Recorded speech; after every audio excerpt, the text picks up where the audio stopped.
آپ صلی اللہ علیہ وآلہ وسلم کا ایک حق امت پر یہ ہے کہ کثرت کے ساتھ درود پڑھا جائے، آپ کی ذات ستودہ صفات پر درود پڑھا جائے، سلام پیش کیا جائے۔ یہ حضور علیہ السلام کا امت کے اوپر حق ہے، اور یہ حق اتنا واضح ہے کہ اللہ جل شانہ نے قرآن مجید میں حکم ارشاد فرمایا کہ اللہ اور اس کے فرشتے اس نبی محتشم پر درود پیش کرتے ہیں، درود بھیجتے ہیں۔ اے ایمان والو، تم بھی اس نبی پر درود پڑھو اور خوب سلام بھیجو۔ تو درود پڑھنا امتثال حکم الہی ہے، اللہ کے حکم کی تعمیل ہے۔ درود کے لیے عربی کا جو لفظ ہے وہ الصلاۃ ہے۔ ان اللہ و ملائکتہ یصلون علی النبی۔ تو الصلاۃ علی النبی، حضور پر درود بھیجنا، اس کی تلقین کی گئی ہے، حکم نامہ ہے اللہ کی طرف سے۔ اور جتنے بھی اعمال خیر ہمیں بجا لانے کی تلقین کی گئی ہے، وہ اللہ خود کرتا نہیں، ہمیں اس کا حکم دیتا ہے۔ نماز ہے، ہم خود پڑھتے ہیں، اللہ کیوں پڑھے گا، اس کے لیے پڑھی جاتی۔ روزے ہم رکھتے ہیں تقرب الہی کے لیے، تو اللہ تو کھانے پینے سے پاک ہے، تو روزے سے بھی پاک ہے۔ زکوٰۃ ہے، حج ہے، دیگر اعمال خیر ہے۔ لیکن درود ایک ایسا عمل ہے کہ جو اللہ اپنے محبوب پر خود بھی بھیجتا ہے اور اہل ایمان کو بھی اس کی تلقین فرمائے۔ تو گویا یہ فریضے کی ادائیگی بھی ہے اور سنت الہیہ بھی ہے۔ اب لفظ الصلاۃ، صلاۃ علی النبی، یہ عربی کا لفظ ہے الصلاۃ، اور اس کا ہم ترجمہ کرتے ہیں درود۔ اب درود اردو کا لفظ نہیں ہے، پنجابی کا لفظ بھی نہیں ہے، فارسی کا لفظ بھی درود نہیں ہے۔ آپ نے کبھی بھی فارسی میں یا اردو میں درود کو صلاۃ کے معنی کے علاوہ کبھی استعمال ہوتے نہیں دیکھا ہوگا، پنجابی میں بھی اور ہم اپنی زبان میں بھی۔ تو درود کا پھر مفہوم کیا ہوا؟ صلاۃ کا معنی تو درود کر لیا، تو اب اگر درود کا معنی سمجھیں تو پھر یہ تو غالباً عبرانی یا کسی اور زبان کا لفظ ہے۔ اردو، فارسی، پنجابی، سندھی، ہماری زبانوں کا یہ لفظ نہیں ہے، لیکن معروف ہے، ہم صلاۃ کے مفہوم کو درود سے سمجھتے ہیں۔ تو پھر درود کے مفہوم کو ایسے شخص کو سمجھانا جو درود کے مفہوم کو نہ سمجھتا ہو، تو پھر اس کو درود کہہ کے سمجھایا نہیں جا سکتا۔ ہم تو بچپن سے یہ لفظ سنا ہے، اگرچہ ہماری زبان کا نہیں ہے، لیکن ہماری زبان میں اس طرح شامل ہے کہ ہم درود کے مفہوم کو سمجھ لیتے ہیں۔ ایک غیر مسلم جو اسلام قبول کرتا ہے اور اس لفظ سے آشنا نہیں ہے، اگرچہ وہ اردو دان ہی کیوں نہ ہو، پنجابی ہی کیوں نہ ہو، اس کو آپ کہیں کہ درود پڑھیں تو وہ پھر اس کا معنی پوچھے گا۔ تو اس کا معنی صلاۃ کا معنی درود کر لیا، تو درود کا معنی صلاۃ کر لیا، تو پھر اس کو کیسے سمجھائیں گے؟ تو کچھ درود کا ترجمہ اور درود کا کوئی مفہوم بیان کرنا ہوگا۔ بخاری شریف کتاب التفسیر میں اسی آیت کریمہ کے تحت حضرت ابو العالیہ رضی اللہ تعالی عنہ سے اس حدیث کا، اس آیت کریمہ کے مفہوم کا، درود کا جو متبادل لفظ ہے عربی میں اس کی تشریح کی گئی ہے، وہ موجود ہے۔ تو الصلاۃ کا ایک معنی الدعا ہے، اور جب اللہ کی طرف اس کی نسبت ہوگی تو نزول رحمت اس کا معنی ہوگا کہ اللہ اپنے محبوب پر درود پڑھتا ہے درود بھیجتا ہے تو اس کا مفہوم کیا ہے کہ رحمتیں نازل کرتا ہے. اور جب ہم حضور علیہ السلام پر درود پیش کرتے ہیں تو اس کا مطلب کیا ہے کہ اللہ کے حضور رحمتوں کے نزول کی دعا کرنا ہے. اللہم صلی علی محمد صلی اللہ علیہ وسلم، کہ اللہ پیارے محبوب صلی اللہ علیہ وآلہ وسلم پر رحمتیں نازل فرما. تو دعائے رحمت ہے اور ادھر نسبت ہو تو نزول رحمت ہے. تو یہ اصطلاحی معنی ہے درود شریف کا، صلات کا. اور ابو العالیہ سے جو مروی روایت صحیح بخاری کتاب التفسیر میں اس آیت کی شرح میں ہے، اس میں حضرت ابو العالیہ فرماتے ہیں کہ صلاۃ اللہ، اللہ کا درود مصطفیٰ جان رحمت پہ بھیجنا، ثناؤہ، فرشتوں میں اللہ کا حضور علیہ السلام کی ثنا بیان کرنا ہے. تو پھر درود کا مفہوم یہ ہوا کہ حضور کی مدح و توصیف، خراج عقیدت، خراج محبت، یہ درود کا مفہوم ہے. اور اس کی بہت ساری صورتیں ہیں، اس خراج عقیدت کی، اس خراج محبت کی. لیکن سب سے بہتر صورت اس کی اللہ سے نزول رحمت کی دعا ہے کہ اللہ اپنے محبوب کو ان کی شان کے مطابق مراتب رفیع سے فائز المرام فرما، اور اپنی شان کے مطابق اور محبوب کے مقام کے مطابق ان پر رحمتوں کا نزول فرما. تو یہ ہے درود کا مفہوم. تو کثرت کے ساتھ حضور علیہ السلام پر درود پڑھنے کی تلقین کی گئی، اور یہ حضور علیہ السلام کا حق ہے اور اللہ کے حکم کی تعمیل ہے اور امتثال امر الہی ہے، اور فرشتوں کی موافقت ہے. فرشتے بھی حضور علیہ السلام پہ درود پڑھتے ہیں تو ملائکہ کی موافقت، اللہ کی موافقت، حکم نامے کی تعمیل، اور اللہ کے محبوب علیہ السلام کے لیے رحمتوں کے نزول کی دعا، حضور علیہ السلام کی مدح و توصیف اور حضور کی ثنا، یہ درود کا مفہوم ہے. آقا کریم علیہ الصلوۃ والسلام نے ارشاد فرمایا درود کے حوالے سے کہ حضرت عبداللہ ابن مسعود رضی اللہ تعالیٰ عنہ سے مروی صحیح ترمذی میں روایت موجود ہے کہ آقا کریم نے ارشاد فرمایا کہ اول الناس بی یوم القیامہ اکثرہم علیہ الصلاۃ، قیامت کے دن میرے سب سے نیڑے وہ ہوگا، سب سے قریب میرے وہ ہوگا جو کثرت کے ساتھ میرے اوپر درود پڑھنے والا ہے. تو گویا درود شریف حضور علیہ السلام کی قربت کا ذریعہ ہے.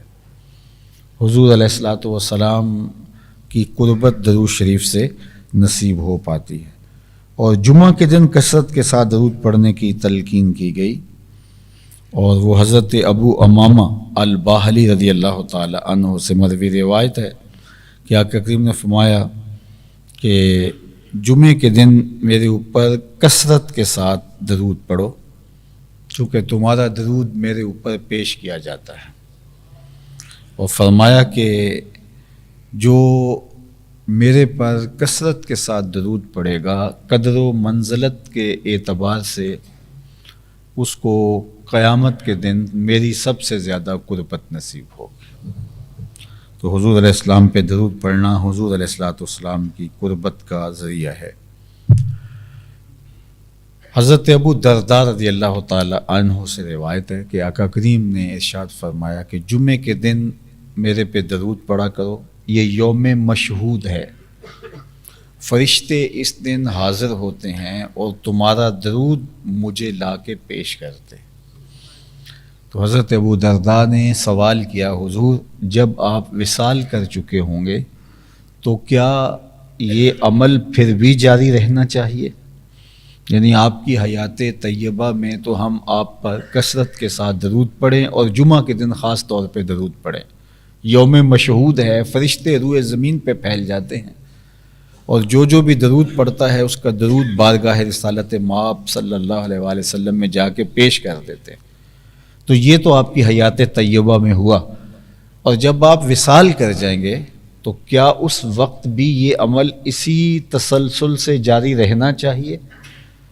تو حضور نے اس کا جواب صرف نعم، ہاں، اس سے نہیں دیا، بلکہ سوال جہاں سے پیدا ہوا تھا اس کا جواب دیا، جو محرکات تھے سوال کے، کہ آقا کریم نے اس کا جواب دیا، وہ سنو۔ آقا کریم نے فرمایا ان اللہ حرم علی الارض ان تاکل اجساد الانبیاء فنبی اللہ حی یرزق، اللہ نے مٹی پر حرام کر دیا ہے کہ وہ نبیوں کے جسموں کو کھائے، نبی قبروں میں زندہ ہوتے ہیں اور ان کو رزق بھی دیا جاتا ہے۔ تو یہ عمل، یہ تسلسل میرے وصال کے بعد، میرے انتقال کے بعد، میرے اس دنیا سے کوچ کر جانے کے بعد بھی جاری رہنا چاہیے، اور جمعہ کے دن کثرت کے ساتھ میرے اوپر درود پیش کرو، کثرت کے ساتھ میرے اوپر سلام پیش کرو۔ اس کی تائید میں ایک اور روایت آپ کے سامنے رکھنا چاہتا ہوں، جو امام ابو داود نے روایت کی کتاب المناسک میں، باب زیارت القبور میں، کہ حضرت ابو ہریرہ رضی اللہ تعالیٰ عنہ فرماتے ہیں کہ آقا کریم نے ارشاد فرمایا ما من احد یسلم علی الا رد اللہ علی روحی حتی ارد علیہ السلام، کہ کہیں سے جب بھی کوئی میرے اوپر درود پڑتا ہے تو اللہ میری روح کو میرے بدن میں لٹا دیتا ہے، حتیٰ کہ میں اس کے سلام کا جواب دیتا ہوں۔ کہیں سے بھی کوئی مجھے سلام پیش کرتا ہے تو اللہ میری روح لٹا دیتا ہے اور میں اس کے سلام کا جواب ارشاد کرتا ہوں۔ تو کوئی لمحہ ہے جس لمحے حضور پہ سلام نہ پیش کیا جا رہا ہو؟ تو آقا کریم اپنے غلاموں کے سلام کا جواب بھی ارشاد فرماتے ہیں۔ ایک سادہ سا شعر ہے، مجھے تو بہت اچھا لگتا ہے، کہ درود پڑھنے سے ثواب ملتا ہے، سلام کہنے سے جواب ملتا ہے۔ تو فرمایا کثرت کے ساتھ میرے اوپر درود پڑھو، اور وہ کتنی کثرت کے ساتھ پڑھنا چاہیے؟ حضرت ابی بن کعب رضی اللہ تعالی عنہ سے ہی یہ ساری کہانی سن لیجیے۔ جب آقا کریم نے ترغیب دی، درود پڑھنے کی تلقین فرمائی، حکم نامہ دیا، اس کا اجر و ثواب بتایا، تو حضرت ابی ابن کعب رضی اللہ تعالیٰ عنہ فرماتے ہیں قلت یا رسول اللہ صلی اللہ علیہ وسلم انی اکثر الصلاۃ علیک فکم اجعل لک من صلاتی، حضور میں کثرت سے آپ پر سلام پیش کرتا ہوں، درود پیش کرتا ہوں، تو میں کتنا درود آپ پہ پیش کروں، مقدار کیا ہو؟ فقال، تو آقا کریم نے فرمایا ما شئت، جتنا تمہارا جی چاہے، جتنی تمہاری طبیعت ہو، جتنی تمہاری مرضی ہو۔ قال قلت الربع، میں نے کہا حضور میں چوتھا حصہ درود پڑھا کروں گا، باقی 3 حصے باقی وظائف اور معمولات اختیار کیے رکھوں گا۔ قال ما شئت، فرمایا بہت اچھا، یہ تمہاری پسند، تمہاری چوائس، لیکن فَإِن زِدْتَ فَهُوَ خَيْرٌ لَكَ، لیکن اگر درود کی مقدار بڑھا دو تو تمہارے لیے بہتر ہوگا۔ قلت النصف، میں نے کہا حضور میں آدھا وقت درود پڑھا کروں گا اور آدھا باقی وقت دوسرے وظائف کو دیا کروں گا۔ قال ما شئت فإن زدت فهو خير لك، فرمایا تمہاری مرضی، لیکن اگر درود کی مقدار بڑھا دو تو تمہارے لیے بہتر ہوگا۔ قال قلت فالثلثین، تو میں نے کہا کہ حضور میں 3 حصے درود پڑھا کروں گا اور 1 حصہ، چوتھا حصہ باقی وظائف کیا کروں گا۔ قال ما شئت، فرمایا تمہاری مرضی، فإن زدت فهو خير لك، لیکن درود کی مقدار کو بڑھا دو تو تمہارے لیے بہتر ہوگا۔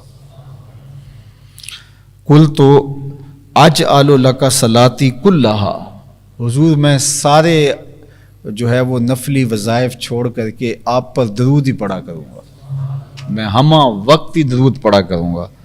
کالا اذن تکفی ہمک ویغفر لک ذنبک، آقا کریم نے فرمایا پھر تمہارے پریشانیوں کے لیے کافی ہو جائے گا اور تمہاری بخشش اور نجات کے لیے یہ کافی ہو جائے گا، تم بخش بھی دیے جاؤ گے اور تمہارے قریب دکھ اور اذیت اور پریشانیاں بھی نہیں آئیں گے۔ اللہ اکبر۔ تو یہ ہے کثرت کے ساتھ درود پڑھنے کی تلقین کا فرمایا جانا۔ اللہ اکبر۔ حضرت انس رضی اللہ تعالیٰ عنہ سے معروف روایت ہے جو کتب احادیث میں موجود ہے کہ آقا کریم علیہ الصلوۃ والسلام نے ارشاد فرمایا، من صلی علیہ صلاۃ واحدۃ صلی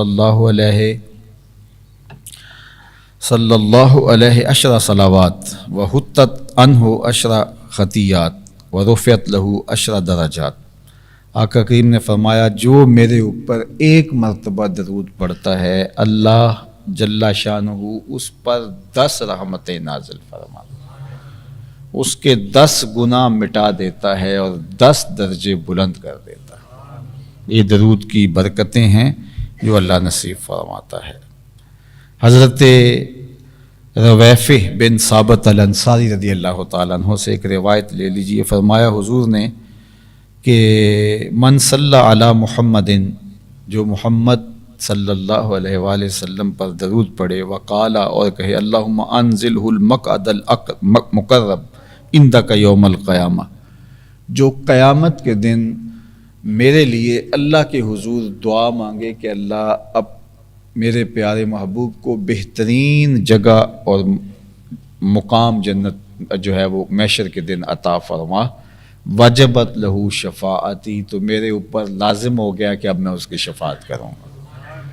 جبکہ ہم یہ نہ بھی کہیں تو مقام محمود پہ رب اپنے مصطفیٰ جان رحمت کو بٹھائے گا ہی، وہ مقام محمود ہے ہی حضور کے لیے، وہ منبر نور بنایا ہی حضور کے لیے، لیکن ہمیں کہا گیا اگر تم بھی دعا کر دو تو پھر تمہاری ساتھ شفاعت کر دیں گے، ورنہ میں نے تو اپنے محبوب کو عزتوں کی مسند پہ بٹھانا ہی بٹھانا ہے۔ تو درود پڑھنے سے حضور علیہ السلام کا قرب نصیب ہوتا ہے، درود پڑھنے سے اللہ جل شانہ کے حکم کی تعمیل ہوتی ہے، موافقت ملائکہ نصیب اور موافقت الہی نصیب۔ دروشی پڑھنے سے گناہ معاف ہوتے ہیں، دروشی پڑھنے سے درجے بلند ہوتے ہیں، درود شریف پڑھنے سے رحمتوں کا نزول ہوتا ہے، اور فرمایا جب تم کچھ بھول جاؤ تو درود پڑھو تمہیں یاد آ جائے گا۔ اللہ اکبر۔ اور ہمیں حکم دیا گیا جب بھی کسی مجلس میں جاؤ تو مجلس درود سے خالی نہیں ہونی چاہیے۔ دیکھیے ہمارا دین ہمیں یہ سکھاتا ہے، خطبے میں درود ہے، نکاح کے خطبے میں درود ہے، عیدین کے خطبے میں درود ہے، اسی طرح آپ عام خطبہ دیں اردو میں دیں اس میں درود شامل کیا گیا ہے، اس کا جو خطبہ ہے پہلے۔ اسی طرح نماز کے اندر بھی تکمیل نہیں نماز کی ہوتی جب تک مصطفیٰ جان رحمت پہ درود نہیں پڑھ لیا جائے۔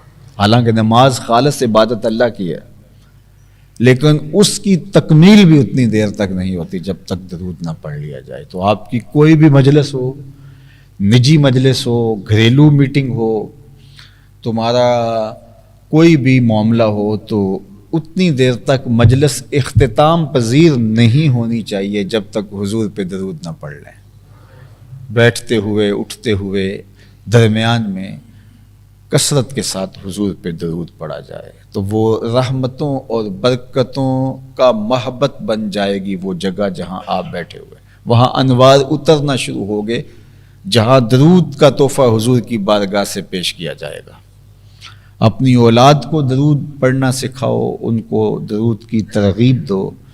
درود پڑھنے سے نسل میں پاکیزگی پیدا ہوتی ہے، عفت اور پاک دامنی آتی ہے، طبیعتوں میں لطافت آتی ہے، نرمی آتی ہے، رقت آتی ہے، فرما برداری اور اتباع کے جذبے پیدا ہوتے ہیں، احساس کی دولت پیدا ہوتی ہے، طبیعت کے اندر سختی جو ہے، اکڑ پن جو ہے وہ ختم ہوتا ہے درود پڑھنے سے۔ اس لیے کثرت کے ساتھ اپنی اولاد کو درود پڑھنے کی ترغیب دو۔ درود پڑھنے کے جو ثمرات ہیں، درود پڑھنے کے جو فائدے ہیں، درود پڑھنے کے جو اثرات ہیں انسان کو نصیب ہوتے، تو ان میں سے ایک یہ ہے کہ اولاد پاکیزہ ہوتی ہے درود پڑھنے سے، تو ان کو درود پڑھنے کی تلقین کرو۔ اور یہ بھی فرمایا گیا کہ درود پڑھنے سے رسول کریم صلی اللہ علیہ وآلہ وسلم کی قربت نصیب ہوتی ہے، اور یہ اتنا بڑا ذریعہ ہے حضور کی قربت کا کہ اس سے اور بڑا کوئی ذریعہ نہیں ہو سکتا ہے۔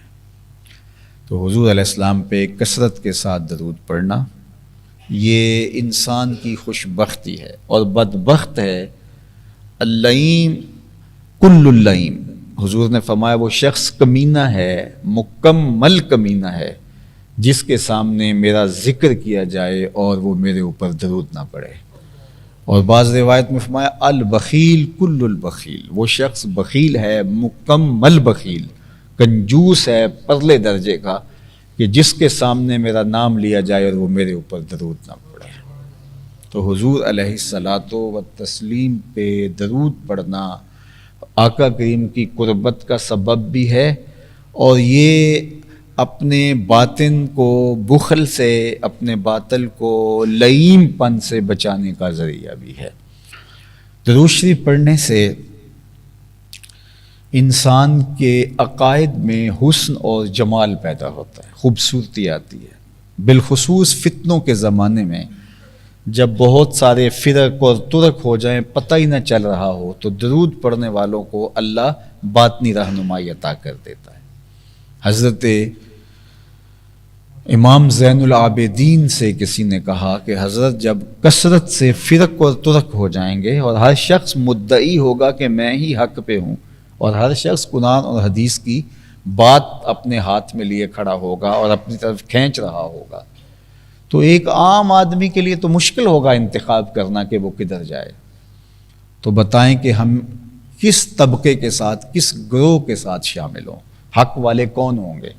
تو امام زین العابدین نے کہا کہ جو اہل السنہ ہیں وہی اہل حق ہوں گے۔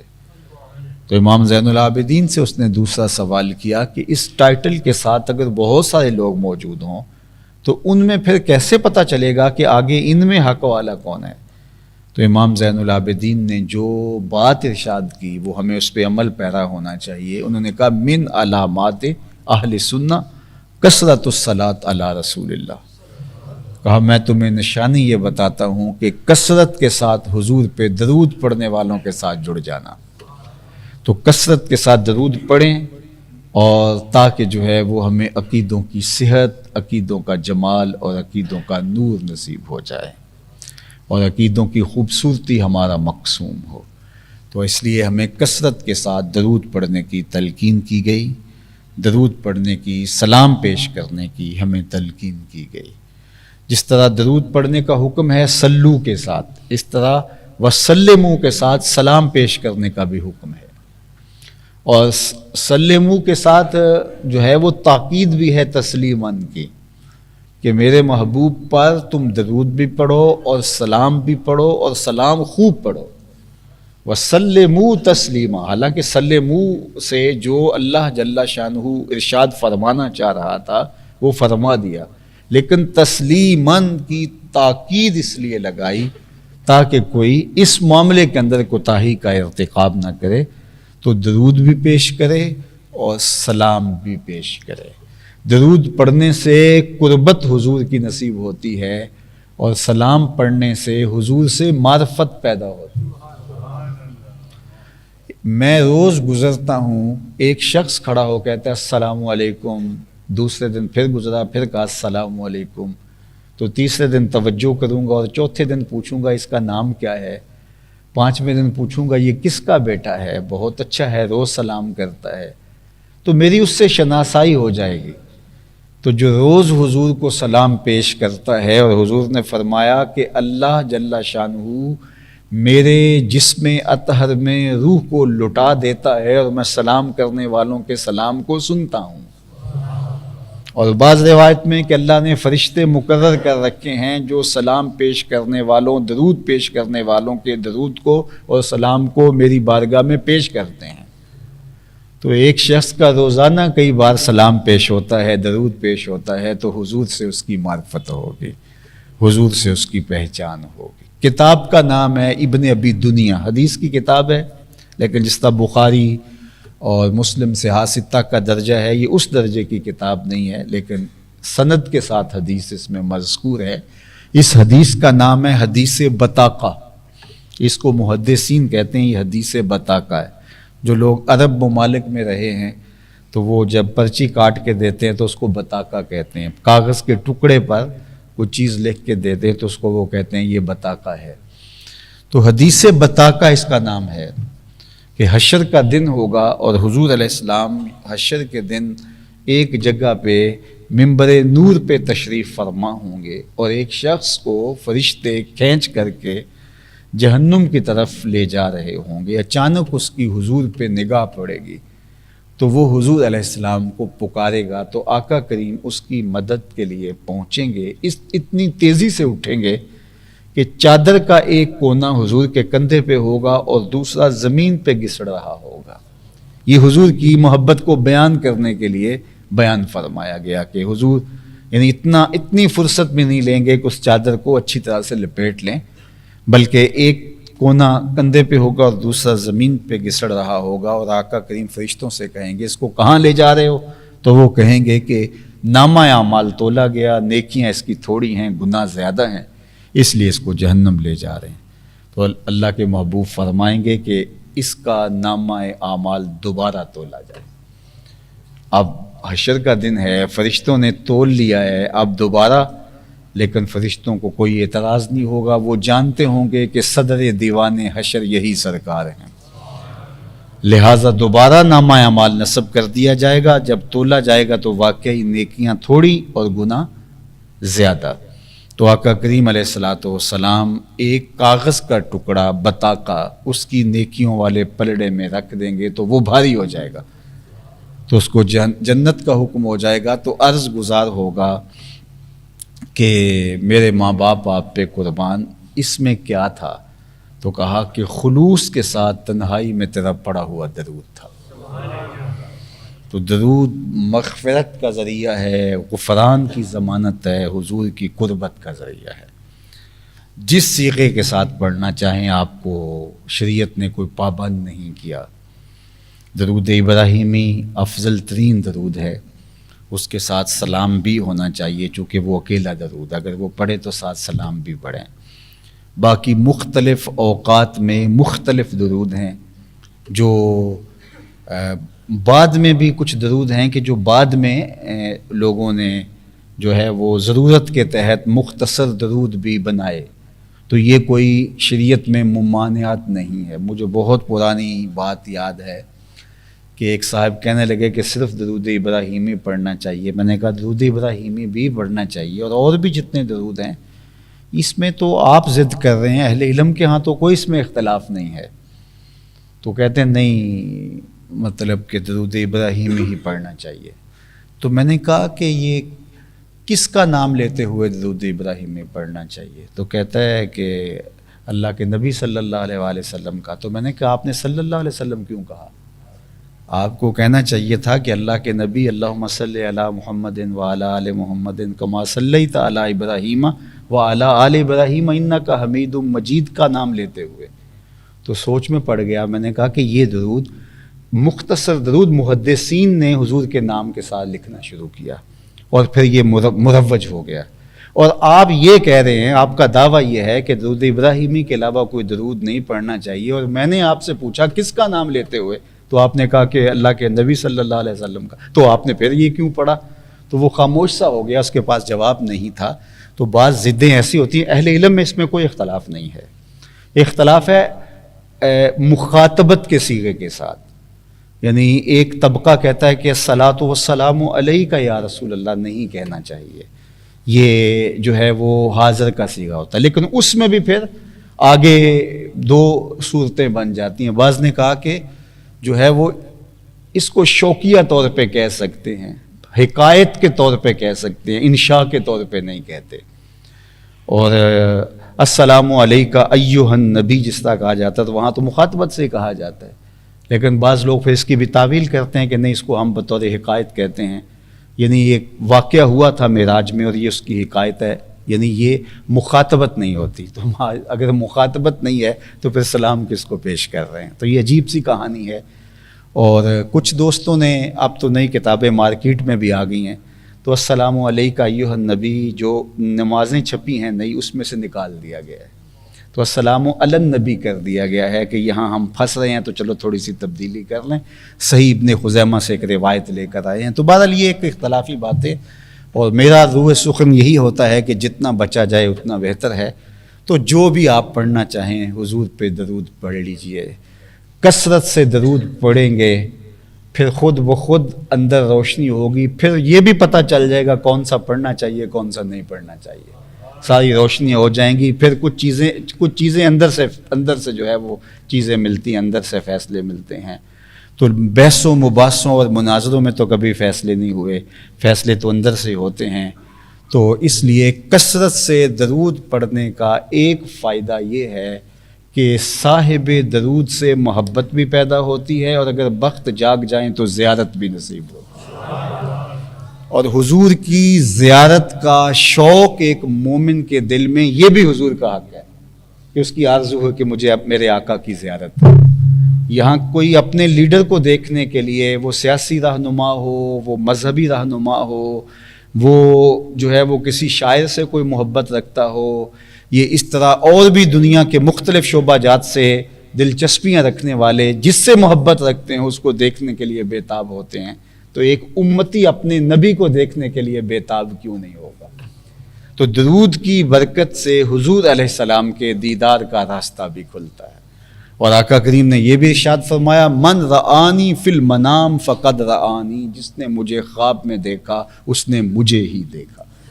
شیطان خواب میں آ کر بھی میری مثل ہونے کا دعویٰ نہیں کر سکتا۔ اور پھر یہ بھی ارشاد فرمایا، من رآنی فی المنام فسیرانی فی الیقظہ، جس نے مجھے خواب میں دیکھا ان قریب جاگتے بھی دیکھ ہی لے گا۔